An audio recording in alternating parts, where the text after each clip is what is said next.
नमस्कार प्यारे विद्यार्थियों, मैं मेरे YouTube channel KRCC by Rakesh sir में आपका हार्दिक स्वागत एवं अभिनंदन करता हूं।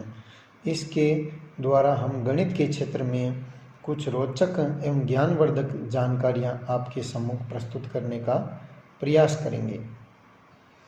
गणित को समझने के लिए उसकी बेसिक कॉन्सेप्ट को समझना अत्यंत आवश्यक है। इस बेसिक कॉन्सेप्ट को समझने के लिए हम इसी क्रम में संख्या पद्धति का सर्वप्रथम अध्ययन करते हैं। जैसा कि आपके सम्मुख प्रदर्शित है कि संख्या पद्धति नंबर सिस्टम में सर्वप्रथम प्राकृत संख्याएं, जिसे हम नेचुरल नंबर्स कहते हैं, ली जाती है। ये प्रकृति प्रदत्त संख्याएं हैं। ऐसा माना जाता है संख्याओं की शुरुआत भारत से ही हुई और ये भारत से होते अरब कंट्री और अरब से होते यूरोपियन कंट्रीज़ में गई। अरब के लोग इन्हें हिंदसा कहते हैं और यूरोपियन कंट्रीज़ वाले इन्हें हिंदू अरबिक न्यूमरल्स कहते हैं। और इनके समुच्चय प्राकृत संख्याओं के समुच्चय को n के द्वारा लिखते हैं और इसे धनुकोष्ठक 1 2 3 4 5 6 डॉट डॉट अर्थात आगे भी संख्या चलती जाएगी तो इसको 3 डॉट के द्वारा व्यक्त किया जाता है। और यहाँ पे कोष्ठक है वो रेखाबंधनी सहित 4 प्रकार के होते हैं। रेखाबंधनी, छोटा, मंझला और बड़ा कोष्ठक। अगर हम प्राकृत संख्याओं के विस्तृत विवरण की चर्चा करें तो प्राकृत संख्याओं के बहुत सारे प्रकार होते हैं। उसमें से कुछ प्रकार आपके सम्मुख प्रदर्शित हैं। इसमें नंबर 1 पे है सम प्राकृत संख्याएं, जिसको हम बोलते हैं इवन नेचुरल नंबर्स। वे संख्याएं जो 2 से पूर्णतः विभाजित होती है सम प्राकृत संख्याएं कहलाती है, अर्थात जिनका आधा हिस्सा पूरा पूरा होता है वे सम प्राकृत संख्याएं कहलाती है। तो इसमें हम देखते हैं प्राकृत संख्या में से कौन कौन सी संख्याएं ऐसी है जिनका आधा हिस्सा पूरा पूरा है। तो हम पाते हैं 2 4 6 8 10 12 डॉट डॉट डॉट करके ऐसी बहुत सारी संख्याएं जिनका आधा हिस्सा पूरा पूरा है। और इसी कड़ी में नंबर 2 पर हम देखते हैं विषम प्राकृत संख्याएं, जिसको ऑड नेचुरल नंबर्स बोलते हैं। वे संख्याएं जो 2 से पूर्णतः विभाजित नहीं होती, अर्थात जिनका आधा हिस्सा पूरा पूरा नहीं होता।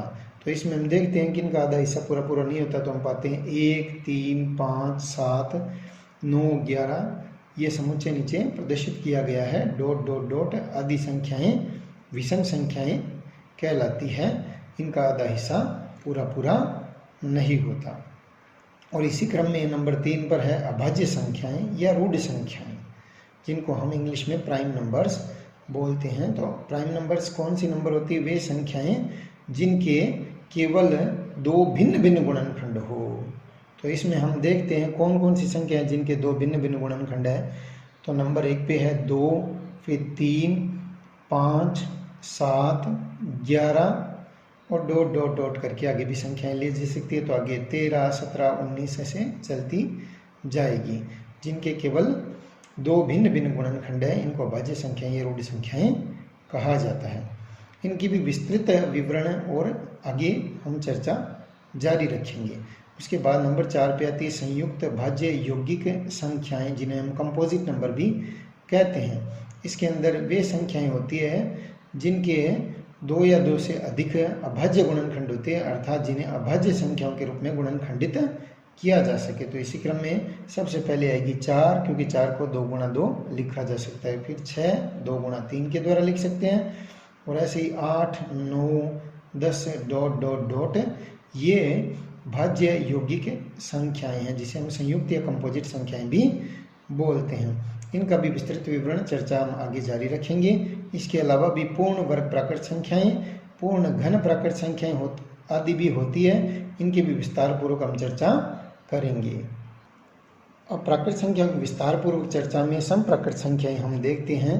तो इवन नेचुरल नंबर सम प्राकृत संख्याएं वे प्राकृत संख्याएं जो 2 से पूर्णतः विभाजित होती है, अर्थात जिनका आधा हिस्सा पूरा पूरा होता है। मैं इनको यहाँ पर NE के द्वारा प्रदर्शित कर रहा हूँ। तो हमें पता है कि जिनका आधा हिस्सा पूरा पूरा होता है उसमें कौन कौन सी संख्याएं आएंगी? 2 4 6 8 10 12 डॉट डॉट डॉट आगे भी संख्याएं होंगी। तो इन 3 डॉट के द्वारा हम प्रदर्शित करते हैं। तो हम प्राकृत संख्याओं और सम प्राकृत संख्या और उनसे रिलेटेड जो भी प्राकृत संख्याओं के प्रकार है उनका संपूर्ण ज्ञान को समायोजित करने का प्रयास कर रहे हैं। और कुछ कमी होगी तो उसको हम अगले वीडियो के मार्फत आपके सम्मुख लाएंगे। तो चूंकि हम जानते हैं कि 1 से n तक प्राकृत संख्याओं का योग अथवा जोड़ निम्न सूत्र द्वारा दिया जाता है। तो 1 + 2 + 3 plus dot dot dot plus n, इन सब की प्राकृत संख्याओं का जोड़ होता है n n+1/2। 2n कोष्टक n plus 1/2, इसे आप याद रख सकते हैं।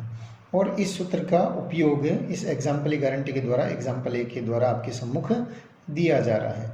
तो 1 से 20 तक की प्राकृत संख्याओं का योग है। तो हमें 1 से 20 तक की प्राकृत संख्याओं का योग पूछा है, तो 1 + 2 + 3 + 4 + ... 20 तक है। तो कितनी है संख्याएं? 20। तो संख्याओं की संख्या कितनी होगी? 20। तो यहाँ पे मान रखना है 20, 20 + 1/2। ये 20 + 1 है, वो कोष्टक के अंदर लिखना है। और बोर्डमास रूल के अकॉर्डिंग पहले कोष्टक सोल्व होगा, तो इसमें जोड़ है तो 20 + 1 21 हो गया।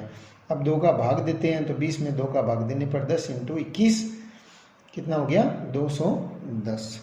अब हमें ये पूछ लिया जाए कि 21 से 40 तक की प्राकृत संख्याओं का योग, 21 से 40 तक की, चूंकि अपना सूत्र 1 से n तक की प्राकृत संख्याओं का योग है, तो इसको ऐसे तोड़ लिया जाता है। 1 से 40 तक की संख्याओं का योग, इसमें से घटा देंगे 1 से 20 तक की संख्याओं का योग। तो 1 से 40 तक की संख्याओं का योग इस सूत्र के द्वारा क्या होगा? 40 40 + 1/2, इसे नीचे प्रदर्शित किया गया है। और 1 से 20 तक की संख्याओं का योग कितना होगा इस सूत्र के द्वारा? इसको हमने ऊपर पहले ही निकाला हुआ है, तो ये मान यहाँ पे पुनः प्रतिस्थापित कर देंगे। तो इसको सरल करते हैं तो 820 आएगा, और इसमें से 210 घटा देते हैं तो ये 610 प्राप्त होगा। अर्थात 21 से 40 तक की प्राकृत संख्याओं का योग कितना होगा? 610। इसी प्रकार सम संख्याओं से रिलेटेड सूत्र देखते हैं। किसी प्रकार प्रथम n सम प्राकृत संख्याओं का योग है। तो चूंकि हमें पता है प्राकृत संख्याओं का योग 1 + 2 + 3 + n तक का जोड़ कितना होता है? nn + 1/2। इसका दुगुना कर दें तो 2 + 4 + 6 + चलते चलते 2n आएगा। तो इसका दुगुना होगा nn + 1/2 का दुगुना nn + 1/1, अर्थात nn + 1 हो जाएगा। तो इस सूत्र का उपयोग करते हैं, अर्थात इस सूत्र पर आधारित प्रश्न देखें तो नंबर 1 पे क्या है? प्रथम 20 सम प्राकृत संख्याओं का योग देखना है। तो प्रथम 20 हमें पता है 1 से 10 तक में आधी संख्याएं सम और आधी विषम होती है। तो प्रथम 20 सम प्राकृत संख्याएं 1 से 40 में, अर्थात 2 से लेकर 40 तक होगी। तो 2 + 4 + 6 + चलते चलते 40। तो संख्याओं की संख्या कितनी होगी? 20। यहाँ पे संख्याओं की संख्या लिखनी है, 2n का आधा है यहाँ पे। तो 20 + 1, तो बोर्डमास रूल के अकॉर्डिंग पहले कोष्टक, तो 20 × 21 420, अर्थात प्रथम 20 सम प्राकृत संख्याओं का योग कितना आएगा? 420। अब हमें दूसरे एग्जाम्पल में ये पूछा है 20 तक की सभी सम प्राकृत संख्याओं का योग। 20 तक की अर्थात 1 से 20 तक में सम प्राकृत संख्याएं कितनी होगी? तो हमें पता है 1 से 40 में आधी होती है, तो 1 से 20 में भी आधी होगी, अर्थात 10 होगी। तो 10 कौन सी? 1 से 20 में 10 कौन सी होगी? 2 + 4 + चलते चलते 20 तक, अर्थात संख्याओं की संख्या कितनी होगी? 10, 10 + 1 तो 110 आएगा। अगर हमें ये पूछ लिया जाए 21 से 40 तक की सभी सम प्राकृत संख्याओं का योग, तो हमारे पास ये सूत्र है वो लगातार सम संख्याओं के योग का है। तो 21 से 40 तक की ज्ञात करनी है, तो 1 से 40 तक की सम संख्याओं में से 1 से 20 तक की सम संख्याओं के योग को घटा देंगे। तो 1 से 40 तक की सम संख्याओं में कितनी होगी सम संख्याएं? आधी। तो 20, 20 + 1 21, और 1 से 20 तक में आधी होगी, तो 10 × 10 + 1, अर्थात 11। तो ये 420 हो गई, इसमें से हम 110 घटा देते तो 310 अपने पास आ जाता है जोड़, अर्थात 21 से 40 तक की सभी सम प्राकृत संख्याओं का योग कितना होगा? 310।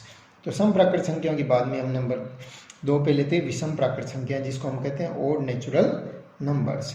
तो वे संख्याएं जो 2 से पूर्णतः विभाजित नहीं होती, अर्थात जिनका आधा हिस्सा पूरा नहीं होता, वो विषम प्राकृत संख्याएं कहलाती है। मैं इनको यहाँ पे NO के द्वारा प्रदर्शित कर रहा हूँ, ओड नेचुरल नंबर्स। तो आधा हिस्सा पूरा नहीं है, तो हम प्राकृत संख्या में देखते हैं 1, 3, 5, 7, 9 ... के द्वारा प्रदर्शित करते हैं। आगे 11 और ये 13 ऐसे करके ... करके हम ले सकते हैं। तो चूंकि हम जानते हैं, अब इनके भी जोड़ का सूत्र देखते हैं। चूंकि हम जानते हैं 1 + 3 + 5 + चलते चलते n तक लेनी है विषम संख्याएं, तो उन सब का जोड़ होगा n²।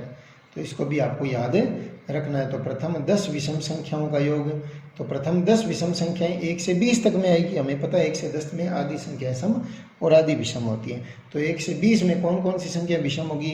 1 + 3 + 5 चलते चलते अंतिम कहाँ तक आएगी? 1 से 20 तक में 19 तक आएगी। क्योंकि प्रथम 10 लेनी है, वो 1 से 20 तक नहीं आएगी। आदि सम और आदि विषम होती है ना, तो 1 + 3 + 5 चलते चलते 19। तो संख्याओं की संख्या कितनी हुई? 10। 10 का वर्ग कर लेते हैं, 10 × 10। सो इसको आप वेरीफाई भी कर सकते हैं। 1 + 3 + 5 + 7 + 9 + 11 + 13 + 15 + 17 19, इन सब का जोड़ कितना होता है? 100। अब विषम संख्याओं का अगला क्वेश्चन लेते हैं। इसमें 20 तक की सभी विषम संख्याएं पूछी है, 20 तक की। तो 20 तक में आदि सम और आदि विषम होगी तो 10 होगी, तो 10 का वर्ग कर देते हैं, 10 × 10 अर्थात 100।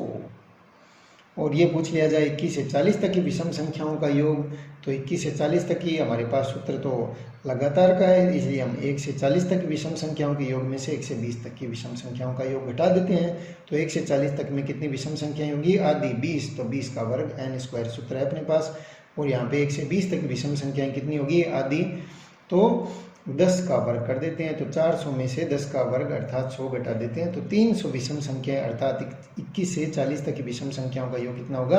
300 प्राप्त होगा। अब विषम संख्याओं के बाद में हम नंबर 3 पे लेते हैं अभाज्य संख्याएं या प्राइम नंबर्स। तो वे संख्याएं जिनके मात्र 2 भिन्न भिन्न गुणनखंड होते हैं वे अभाज्य संख्याएं कहलाती है। अर्थात वे संख्याएं जो एक व स्वयं से विभाजित हो, एक व स्वयं से विभाजित हो, एक उस संख्या के अलावा है, अन्य लिखा हुआ है यहाँ पे आप गौर से देख सकते हैं, अभाज्य संख्याएं कहलाती है। तो प्राकृत संख्या में हम देखते हैं कौन कौन सी संख्या है। जैसे 2 है तो इसके 2 भिन्न भिन्न गुणनखंड है, 1 और 2। ऐसे 3 के 2 भिन्न भिन्न गुणनखंड है, 1 और 3।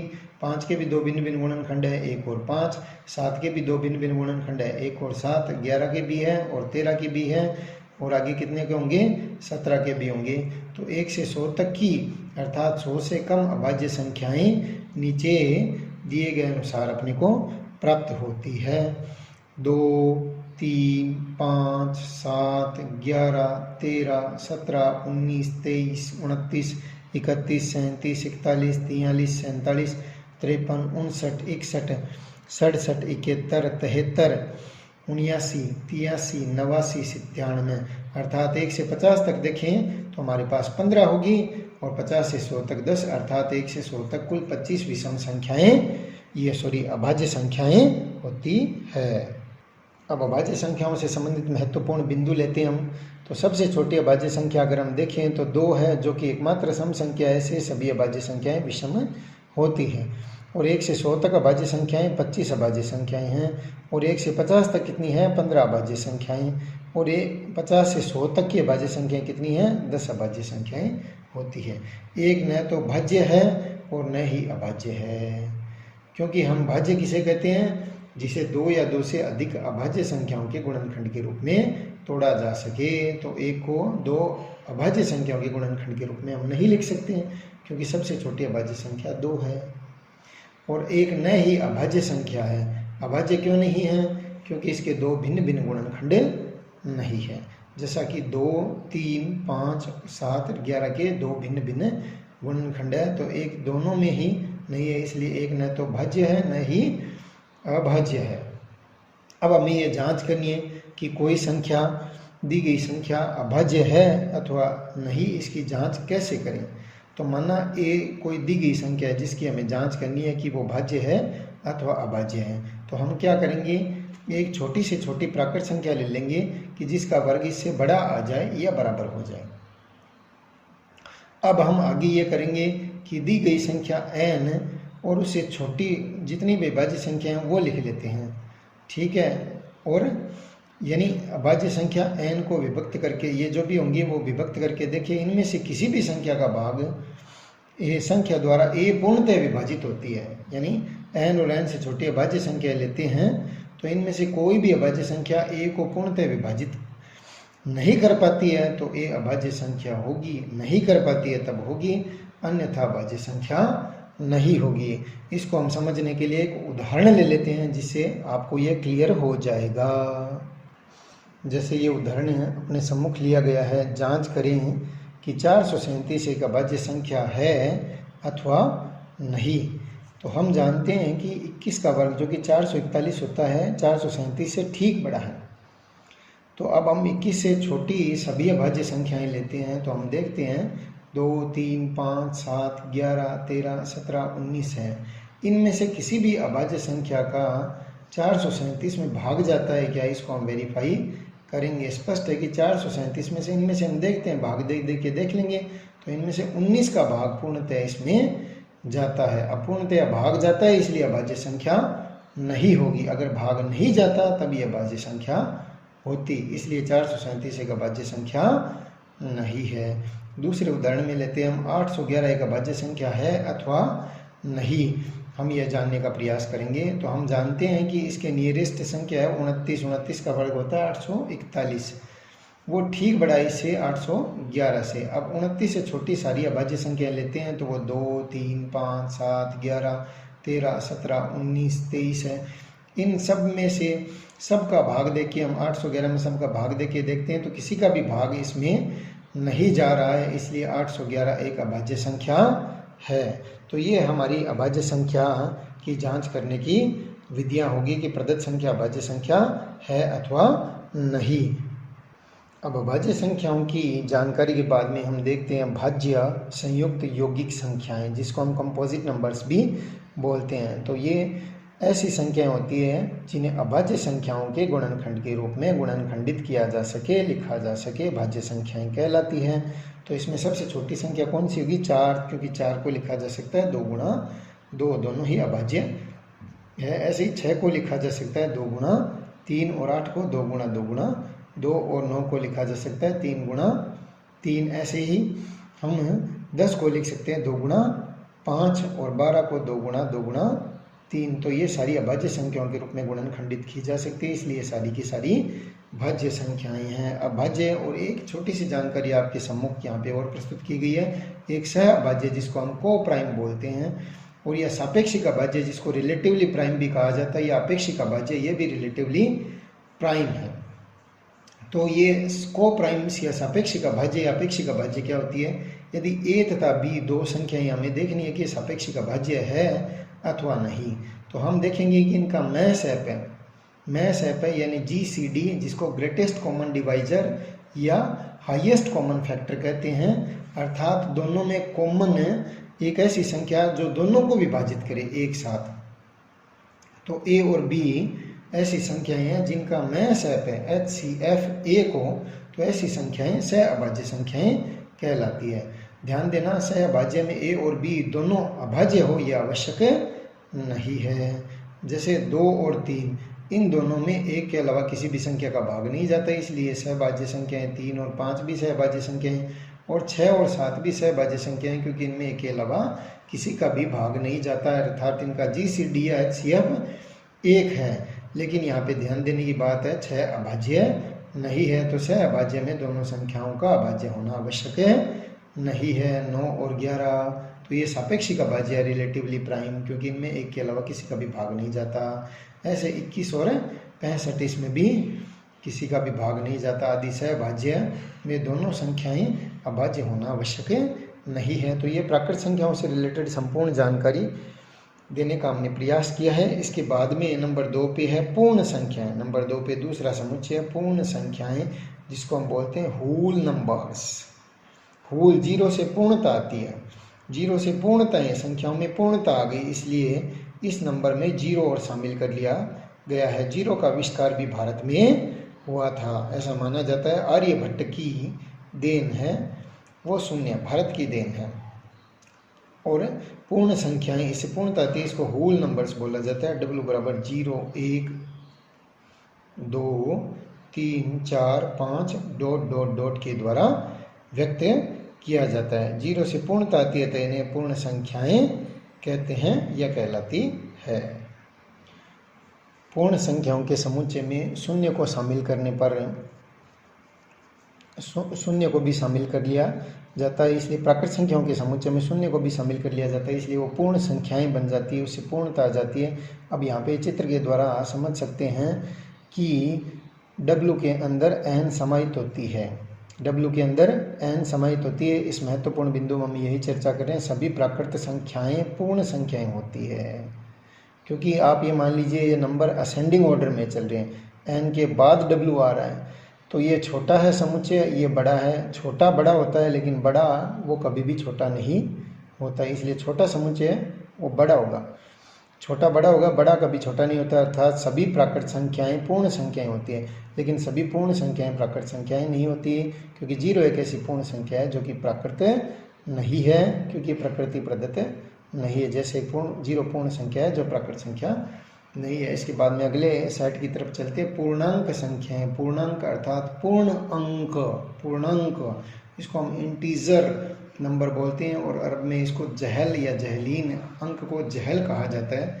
तो ये जेड भी शब्द इसके द्वारा, जेड भी इसका नामकरण किया जाता है आई और जेड के द्वारा।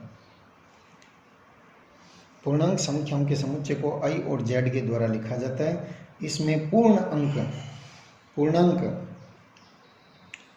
आधा या दशमलव के रूप में नहीं है, पूर्ण संख्याएं आती है। इसमें डॉट डॉट डॉट अर्थात इससे पहले भी संख्याएं हैं, dot dot dot -3 -2 -1 0 1 2 3 dot dot dot आदि संख्याएं ली जाती है। पूर्णांकों को भी 3 प्रकार से व्यक्त किया जाता है। ऋण पूर्णांक, ऋण पूर्णांक अर्थात डॉट डॉट डॉट -4 -3 -2 -1 ये सभी ऋण पूर्णांक है। 0 पूर्णांक है और 1 2 3 ये सब धन पूर्णांक है। 0 is neither positive nor negative, it is only integer. ये एक सिर्फ पूर्णांक है, धन पूर्णांक या ऋण पूर्णांक नहीं होता।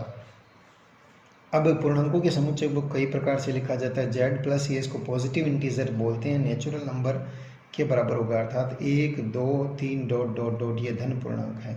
ऋण पूर्णांक जेड नेगेटिव के द्वारा, इसमें डॉट डॉट डॉट -3 -2 -1 इसको ऋण पूर्णांक या नेगेटिव इंटीजर कहा जाता है। और जेड के नीचे 0 लगा दिया जाए जिसको बोलते हैं जेड नॉट, जेड नॉट यानी शून्यतर पूर्णांक, इसको बोलते हैं non zero integer, non zero integer. Z में से 0 को निकाल दिया जाए, जेड में से 0 को निकाल दिया जाए अर्थात -3 -2 -1 0 को छोड़ दें तो 1 2 3, और इनको ऐसे भी +-1 +-2 +-3 इसको जेड नॉट अर्थात नॉन जीरो इंटीजर्स भी कहा जाता है। अब इंटीजर से रिलेटेड महत्वपूर्ण बिंदु है।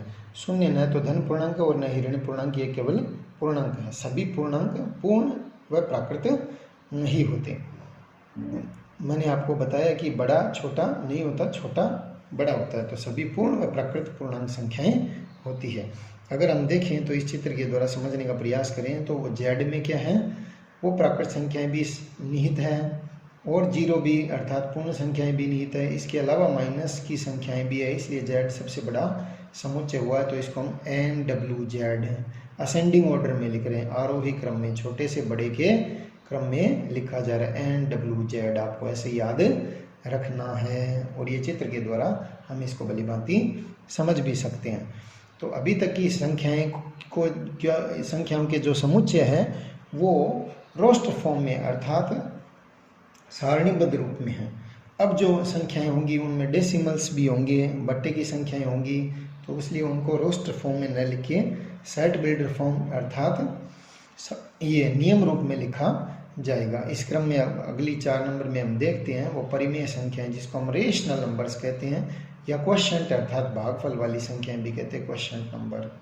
तो इनकी परिभाषा है, समस्त p बटा q रूप की संख्याएं परिमेय संख्याएं कहलाती है, जहाँ p और q z से लिए गए हैं एवं q शून्य नहीं है, q शून्य नहीं है। तो z में से कोई भी 2 आप संख्याएं छांट लीजिए, ये z है पूरा संपूर्ण, और उनको आप बट्टे में लिख लीजिए। शर्त ये है कि नीचे वाली संख्या को आपको 0 नहीं रखना है। तो अर्थात अभी तक की जो भी संख्याएं हैं पूर्णांक -3 -2 -1 0 1 2 3, उनके नीचे 1 लिखने पर ये सारी की सारी पूर्णांक परिमेय बन जाती है। इसके अलावा भी 1/2 1/3 1/4 2/5 3/7 -5/8 आदि परिमेय संख्याएं होती है। तो अभी तक की संख्याओं के समुच्चय में सबसे बड़ा समुच्चय हो गया परिमेय संख्याओं का समुच्चय। अब परिमेय संख्याओं से संबंधित महत्वपूर्ण बिंदु देखते हैं हम। सभी प्राकृत संख्याएं परिमेय संख्या होती है क्योंकि इनके नीचे बट्टे 1 लिख के p बटा q रूप में फॉर्म बना के रूप में लिखा जा सकता है। सभी पूर्ण संख्याएं भी परिमेय संख्याएं होती है क्योंकि 0/1 0 होता है, और सभी पूर्णांक संख्याएं भी परिमेय संख्याएं होती है अर्थात इनके नीचे भी 1 है। और सभी परिमेय संख्याएं प्राकृत पूर्ण और पूर्णांक नहीं होती। जैसे 5/7 है वो प्राकृत भी नहीं है, पूर्ण भी नहीं है और पूर्णांक भी नहीं है। 3/4 भी नहीं है और 2/9 भी नहीं है। इसलिए ऐसी बहुत सारी परिमेय संख्याएं होती है जो प्राकृत पूर्ण और पूर्णांक नहीं होती। इसका मतलब परिमेय संख्याओं का समुच्चय बहुत विस्तृत है, बड़ा है। और परिमेय संख्याओं को लिखने का यह तरीका समुच्चय निर्माण रूप यानी सेट बिल्डर फॉर्म कहलाता है। इसमें भी कई प्रकार होते हैं। परिमेय संख्याओं में क्यू के ऊपर प्लस लगा दिया जाए, इनके परिमेय संख्याओं के समुच्चय को क्यू से लिखते हैं, क्योंकि क्वेश्चन नंबर बोलते हैं तो क्यू प्लस अर्थात धनात्मक परिमेय संख्याएं या पॉजिटिव रेशनल नंबर्स कहते हैं। तो हमें पता है कि पूर्ण संख्याओं में प्राकृत संख्याएं निहित होती है और पूर्णांक में पूर्ण और प्राकृत दोनों निहित होती है, और परिमेय के अंदर प्राकृत पूर्ण पूर्णांक सभी संख्याएं और इसके अलावा भी संख्याएं होती है। तो ये इस चित्र के द्वारा हम इसको भली भांति समझ सकते हैं। और इधर असेंडिंग ऑर्डर में नंबर सेट लिखा हुआ NWZQ NWZQ NWZQ, और क्यू के नीचे 0 लगा दिया जाता है, इसको क्यू नॉट बोलते हैं। और इस शून्यतर परिमेय संख्याएं अर्थात नॉन जीरो रेशनल नंबर्स कहा जाता है। शून्यतर परिमेय संख्याएं अर्थात परिमेय संख्याओं के समुच्चय में शून्य को निकाल दिया जाए तो इसको नॉन जीरो रेशनल नंबर्स कहते हैं। तो इसको Q0 के द्वारा लिखा जाता है। अब यहाँ तक अपना परिमेय संख्याओं की जानकारी पूर्ण होने के पश्चात हम बढ़ते हैं 5वें नंबर सेट समुच्चय की तरफ, जिसमें अपरिमेय संख्याएं आती है। अपरिमेय संख्याओं को इरेशनल नंबर कहते हैं। अभी तक की संख्याओं में अगले सेट में पीछे वाला सेट समाहित था, अब ये अपरिमेय संख्याएं इनसे अलग हैं। तो वे संख्याएं जो किसी भी विधि द्वारा p बटा के रूप में नहीं लिखी जा सकती, अर्थात सीधे सीधे शब्दों में जो परिमेय नहीं होती, अपरिमेय संख्याएं कहलाती है। अर्थात जिन्हें p बटा के रूप में नहीं लिखा जा सकता, अर्थात परिमेय रूप में नहीं लिखा जा सकता, अपरिमेय संख्याएं कहलाती है। और एक इनकी रियल डेफिनेशन वास्तविक परिभाषा ये भी होती है, अशांत अनावर्ती दशमलव संख्याएं ही अपरिमेय संख्याएं कहलाती है। Non repeating non terminating decimal number है वो अपरिमेय संख्याएं या इरेशनल नंबर कहलाती है। जैसे जितनी भी अभाज्य संख्याएं उनके अंडर रूट लगा दिया जाए, under root 2, under root 3, under root 5, under root 7, वर्गमूल का चिन्ह, under root 11, under root 13, dot dot dot आदि, ये सारी की सारी अपरिमेय संख्याएं कहलाती है। अशांत अनावर्ती होती है। और पाई, जिसको हम वृत्त की परिधि बटा व्यास कहते हैं, जिसका मान वृत्त की परिधि में व्यास का भाग देने पर ज्ञात होता है अपने को 3.1415 डॉट डॉट डॉट, अर्थात अशांत अनावर्ती दशमलव संख्याएं। इसको 22/7 के लगभग मान लिया जाता है। पाई कभी भी 22/7 नहीं होता, क्योंकि 22/7 का मान होता है 3.142857 142857 142857 142857, अर्थात ये अशांत आवर्ती है। और अशांत आवर्ती दशमलव संख्याएं परिमेय होती है, लेकिन अपरिमेय में कौन सी होती है? अशांत अनावर्ती। इसलिए पाई का मान कदापि 22/7 नहीं होता, ये गणना की सुविधा की दृष्टि से लिया जाता है। ऐसे ही log 2 और 1.10, 100, 100, 1 4 times 0, ये सारी की सारी अपरिमेय संख्याएं हैं।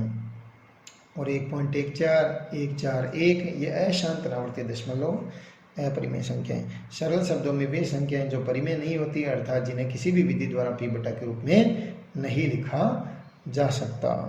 ऐसा माना जाता है कि अपरिमेय संख्याओं का समुच्चय परिमेय संख्याओं के समुच्चय से अधिक विस्तृत होता है, बड़ा होता है। अब अपरिमेय संख्याओं से संबंधित महत्वपूर्ण बिंदु देखते हैं। परिमेय और अपरिमेय संख्याओं के संदर्भ में दो परिमेय संख्याओं के मध्य होने वाली संक्रियाएं, अर्थात संक्रिया मतलब जोड़, बाकी, गुणा, भाग से सदैव परिमेय संख्या आती है। अर्थात जो परिमेय संख्या को जोड़ने पर परिमेय संख्या प्राप्त होती है, भाग करने पर भी परिमेय होती है, गुणा पे भी परिमेय होती है और घटाव पे भी परिमेय प्राप्त होती है। अर्थात ये नीचे प्रदर्शित किया गया उदाहरण के द्वारा। यदि परिमेय व अपरिमेय संख्याओं पर संक्रिया की जाए तो परिणाम परिमेय और अपरिमेय में से कुछ भी हो सकता है। यानी एक परिमेय और अपरिमेय को जोड़ दिया जाए तो अपरिमेय भी आ सकता है और परिमेय भी आ सकता है। तो परिमेय में अपरिमेय जोड़ या घटा दिया जाए तो परिणाम सदैव क्या होगा? अपरिमेय और परिमेय को जोड़ दिया जाए तो परिणाम सदैव अपरिमेय ही मिलेगा। दो परिमेय संख्याओं के जोड़ में सदैव परिमेय संख्या मिलेगी और परिमेय और अपरिमेय संख्या की संक्रिया की जाए तो परिणाम परिमेय अथवा अपरिमेय हो सकता है। संक्रियाएं की जाए, बिल्कुल सही बात है ये। तो परिमेय में अपरिमेय जोड़ दी जाए तो अपरिमेय मिलेगी सदैव, और परिमेय में से अपरिमेय घटा दी जाए तो सदैव अपरिमेय मिलेगी।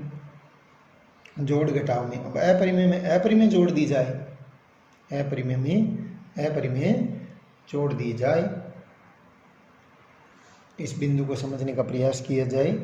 यदि परिमेय व अपरिमेय संख्याओं पर संक्रिया की जाए तो परिणाम सदैव परिमेय या अपरिमेय हो सकता है। अर्थात परिमेय में अपरिमेय जोड़ा जाए तब अपरिमेय आएगी, और अपरिमेय में अपरिमेय जोड़ा या गुणन या घटाया जाए तो परिमेय और अपरिमेय जो भी आएगी वो सारे डिटेल वाइज यहाँ पे लिखे हुए हैं। जैसे परिमेय में अपरिमेय जोड़े या घटा दिया जाए तो सदैव अपरिमेय आएगी। ये उदाहरण लिखा हुआ है, 2 में 2 + 2 √2 जोड़ दीजिए तो 4 + √2 सदैव अपरिमेय प्राप्त हो रहा है। 2 में से 2 - √2 घटा दीजिए तो सदैव अपरिमेय प्राप्त हो रहा है। अपरिमेय में अपरिमेय जोड़ते हैं तो परिमेय या अपरिमेय कुछ भी आ सकता है। जैसे ये भी अपरिमेय है और ये भी अपरिमेय है, इनको जोड़ दिया जाए तो ये √2 से √2 कट जाएगा तो परिमेय आ जाएगा। और अपरिमेय में अपरिमेय को जोड़ दिया जाए, जैसे 2 + √2 में 2 + √2 को जोड़ दिया जाए तो परिणाम अपरिमेय प्राप्त हो रहा है। अपरिमेय को अपरिमेय से गुणा कर दिया जाए तो सदैव अपरिमेय परिणाम प्राप्त होगा। तो 2 × 2 + √2 = 4 + 2 √2। और अपरिमेय को अपरिमेय से गुणा कर दिया जाए तो परिमेय या अपरिमेय कुछ भी प्राप्त हो सकता है इन दोनों में से। जैसे √2 को √2 से गुणा कर दिया जाए तो 2 जो कि एक परिमेय संख्या है, और √2 को √3 से गुणा कर दिया जाए तो √3 जो कि अपरिमेय संख्या है। और अपरिमेय में अपरिमेय का भाग दे दिया जाए तो परिमेय या अपरिमेय प्राप्त हो सकती है। और परिमेय में भाग दे दिया जाए अपरिमेय का और अपरिमेय में भाग दे दिया जाए परिमेय का तो सदैव अपरिमेय संख्या प्राप्त होगी। तो इसे क्लियर कर लिया जाए, मन में किसी प्रकार की वो शंका न रखी जाए। अर्थात परिमेय और अपरिमेय की संक्रिया और अपरिमेय की संक्रिया की यहाँ पे चर्चा की गई है और इसके परिणाम की हमने विस्तृत व्याख्या कर दी है। अब आगे की तरफ चलते हैं। हम अपरिमेय संख्याओं को बोधदायिनी पाइथागोरस प्रमेय की सहायता से संख्या रेखा पर हम दर्शा सकते हैं। अपरिमेय संख्याओं के समुच्चय को Q0 या Q के ऊपर C या कॉम्प्लीमेंट का चिन्ह लगा दिया जाता है। QC अर्थात रियल संख्याओं में से Q को निकाल दिया जाता है। तब अवास्तविक अर्थात अपरिमेय QC अर्थात QC का मतलब वास्तविक संख्याओं में से Q को निकाल दिया जाए तब अपरिमेय संख्याओं का समुच्चय बचता है, रह जाता है। तो जॉर्ज कैंटर ने यह प्रमाणित किया है कि यह जो मैपिंग है कहाँ से कहाँ पे, Q से R-Q के बीच में। जॉर्ज कैंटर ने प्रमाणित किया है कि प्रतिचित्रण फलन FQ to R-Q आच्छादक नहीं होता, अर्थात R-Q Q से बड़ा अर्थात बृहद समुच्चय है। अतः R वास्तविक संख्या के अधिकांश अवयव अपरिमेय होते हैं।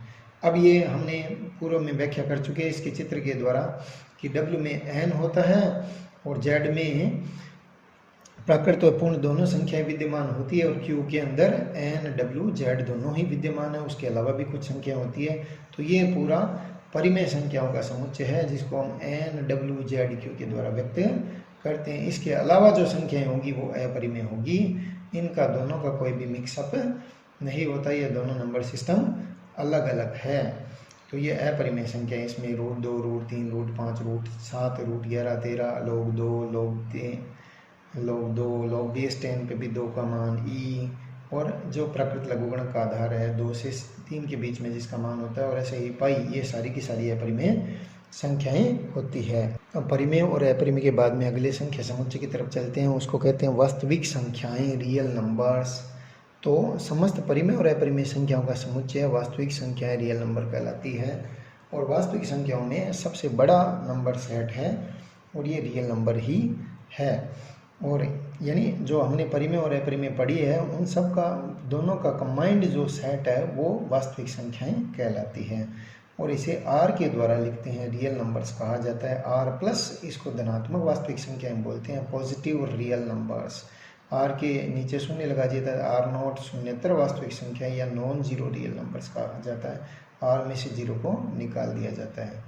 और R+ धनात्मक वास्तविक संख्याओं के साथ 0 भी शामिल कर लिया जाए तो इसको बोलते हैं ऋणात्मक वास्तविक संख्याएं या नॉन नेगेटिव रियल नंबर्स। जो नेगेटिव नहीं होती वो पॉजिटिव होगी या 0 होगी। अब हम वास्तविक संख्याओं का दशमलव प्रसार देखने का प्रयास करते हैं कि दशमलव संख्याओं में कौन कौन सी संख्याएं परिमेय और अपरिमेय कैसे होगी, इसकी विस्तृत चर्चा हम इधर कर रहे हैं। तो ये जो नंबर सेट है आपके, ये संख्या पद्धति है, ये किसी भी स्टूडेंट के किसी भी कंपटीशन में बहुत ही महत्वपूर्ण मायने रखती है। तो इसलिए इनको संपूर्ण ज्ञान होना अत्यंत ही आवश्यक है। तो अब हम आगे चलते हैं वास्तविक संख्याओं का दशमलव प्रसार या दशमलव संख्याएं। दशमलव संख्याएं आवर्ती और अनावर्ती दो प्रकार की होती है, रिपीटेड भी हो सकती है और नॉन रिपीटेड भी हो सकती है। अब रिपीटेड में शांत अर्थात भाग रुक जाए, पूर्ण हो जाए, और अशांत भाग नहीं रुके, रिपीटेड में भी, और नॉन रिपीटेड में भी भाग अनावर्ती में भी भाग रुक जाए और अनावर्ती में भाग न रुके, अशांत हो गए।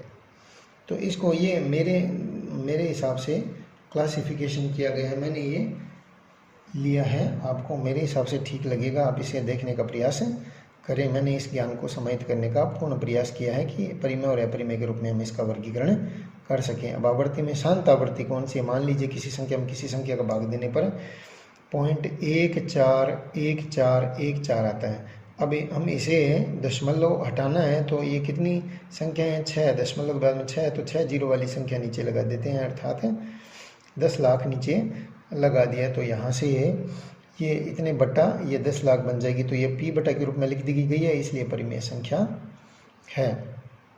और ऐसे ही अशांत आवर्ती दशमलव में बात करें, जैसे 1 में 3 का भाग दिया, 1 में 3 का भाग दे तो 0.3333333 चलता जाता है, तो ये अशांत आवर्ती है, अर्थात भाग रुक रहा नहीं है और रिपीट हो रहा है 3 के बाद में पुनः 3, तो इसको हम अशांत आवर्ती है, 1 में 3 का भाग देते हैं, तो ये भी परिमेय संख्या है। 0.333 को 1/3 लिखा जा सकता है। अब ये कैसे लिखा है इसका वर्णन हम आगे करेंगे। ऐसे ही 0.24 में भाग दें, 242424 है, उसको हम लिख सकते हैं 24/99, वो भी परिमेय संख्याएं कहलाती है। ये भी परिमेय संख्याओं के अंतर्गत आती है, अर्थात अशांत आवर्ती दशमलव संख्याएं परिमेय संख्याएं होती है, शांत आवर्ती भी परिमेय संख्याएं होती है। और शांत में अनावर्ती, मान लीजिए किसी संख्या में किसी का भाग देने पर यह संख्या प्राप्त हो रही है 1242, तो इसको दशमलव हटा के हम p बटा के रूप में लिखा जा सकता है, तो ये परिमेय है। अब ये अगर कोई संख्या चलती जाए, जैसे 3.141516 और रिपीट भी नहीं हो रही, तो उसको किसी भी विधि द्वारा p बटा के रूप में नहीं लिखा जा सकता। इस कंडीशन में वो अशांत अनावर्ती होगी और उसे हम अपरिमेय संख्याएं कहते हैं। अब इस उदाहरण के द्वारा और ज़्यादा क्लियर कर दिया गया था। वास्तविक संख्याओं में अशांत अनावर्ती दशमलव संख्याएं अपरिमेय संख्याएं होती है।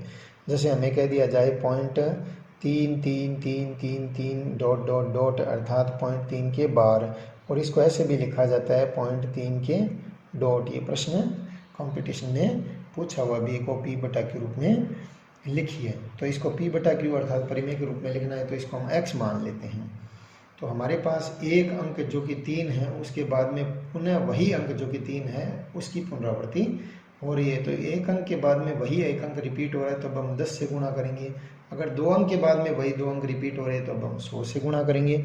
और 3 अंक के बाद में वही 3 अंक रिपीट हो रहे हैं तो हम 1000 से गुणा कर देंगे। तो यहाँ पे हम 10 से गुणा कर देते हैं, तो ये 3 आगे खिसक गया, तो 3.3333 ये 2 नंबर इक्वेशन होगी। 2 में से 1 को घटा देते हैं, दशमलव की सीध में घटेगा, तो यहाँ पे 9x आ गया और यहाँ पे हो गया 3.00000, क्योंकि इधर वाले से हम घटाएंगे एक एक अंक से, तो ये 000 प्राप्त होते हुए हमें, और 3 में से 0 3 होगा और 10x में से 1x गया तो 9x हो गया। तो इसको सरल करेंगे तो 3/9 अर्थात 1/3 के द्वारा लिख सकते हैं, अर्थात 0.33333 कितना हुआ 0.3 के बार, जिसको हम ऐसे भी लिख सकते हैं, और 0.3 के डॉट बराबर 1/3 हुआ। ऐसे ही अपने को ये पूछे 242424, तो इसको हम ऐसे लिख सकते हैं कि जिसकी आवृत्ति हो रही है उसके बार लगा दिया जाता है, 2-4 की बार। तो या 2-4 का ये 2 के ऊपर भी बिंदी और 4 के ऊपर भी बिंदी, इसका मतलब इनकी पुनरावृत्ति हो रही है, को p बटा के रूप में लिखिए। तो इसको हमने x मान लिया है। अब 2 अंक के बाद में वही 2 अंक जो कि 2-4 है रिपीट हो रहे हैं, तो 100 से गुणा कर देते हैं, तो 0.2 अंक इधर खिसक जाएगा। तो इसको अब घटा लेते हैं, 2 में से 1 को घटाते हैं, तो दशमलव की सीध में घटेगा, तो ये कितना आएगा, इधर 24 आएगा और इधर कितना हो जाएगा 99। 24 में 99 का भाग देके देखते हैं तो हमें यही संख्या प्राप्त हो रही है। अर्थात हम यह देख रहे हैं कि 2 अंक के बाद में वही 2 अंक वाली संख्या है, तो उसको 100 से गुणा करते हैं। 3 अंक के बाद 3 रिपीट हो रही है संख्या, तो उसको 1000 से गुणा करेंगे। अगर नहीं रिपीट हो रही है तो कैसे गुणा करेंगे, इसलिए का मतलब वो अपरिमेय संख्याओं की श्रेणी में आ जाएगी। अब इनके शॉर्टकट विधियाँ बताई गई है नोट के द्वारा। पॉइंट 3 का बार है, इसको सीधा पी बटा क्यू रूप में लिख सकते हैं। बार को हटा दीजिए और जितने बार है उतने अपने को, यानी जितनी संख्याओं पे बार है उतने नीचे 9 लगाने हैं। तो 3 बटा 9 1 बटा 3 हो गया। और 2 4 के बार है तो ये बार वाली संख्या हटा दीजिए और जितने हैं यानी दशमलव के बाद ये जितने पे बार है उतने 9 लगा दीजिए। और 2 4 5 है उसके बार है तो 9 9 9 नीचे लगा दीजिए। अब दशमलव 2 4 5 है तो इसको कैसे सरल करना है, तो आपको ये बार को हटा देना है, दशमलव को भी हटा देना है और इसमें से ये 2 बिना बार वाली संख्या हटा दीजिए और जितने बार है उतने 9 और बिना बार का शून्य लगा दीजिए। ये इनका शॉर्टकट मेथड है। यहाँ पे सूत्र के मार्फत भी लिखा हुआ है। पॉइंट ए का बार जिसको ए बटा 9 के द्वारा लिख सकते हैं, पॉइंट ए बी का बार जिसको ए बी बटा 9 9 लिख सकते हैं, पॉइंट ए बी सी का बार ए बी सी बटा 9 9 9 लिख सकते हैं, पॉइंट ए बी सी बार इसको क्या लिख सकते हैं, ए बी सी माइनस ए, बिना बार वाली संख्या को घटा देना है और जितने बार है उतने 9 लगाने और बिना बार का शून्य लगाना है। ऐसे पॉइंट 0 ए बी सी बार हैं तो 0 ए बी सी अर्थात ए बी सी में से आपको 0 ए को घटा देना है और जितने बार है उतने 9 लगाने और बिना बार का शून्य लगाना है। तो ये ए बी सी माइनस ए बटा 9900 आ जाएगा। अब रियल नंबर के बाद में अगला जो नंबर सेट है वो है कॉम्प्लेक्स नंबर, काल्पनिक संख्याएं। जैसे -1 का वर्गमूल, -4 का वर्गमूल, -5 का वर्गमूल, -6 का वर्गमूल कैसे होगा, या x² + 1 = 0 प्रकार की समीकरण का हल संभव नहीं है। तो सर्वप्रथम आयलर ने ये माना -1 का अंडर रूट इसने आयोटा के द्वारा प्रदर्शित किया। आयोटा एक काल्पनिक संख्या है इसलिए इसको काल्पनिक संख्याएं कहते हैं। इनके समुच्चय को c के द्वारा लिखते हैं, c = a + iota b where ab belongs to r and iota is -√(-1).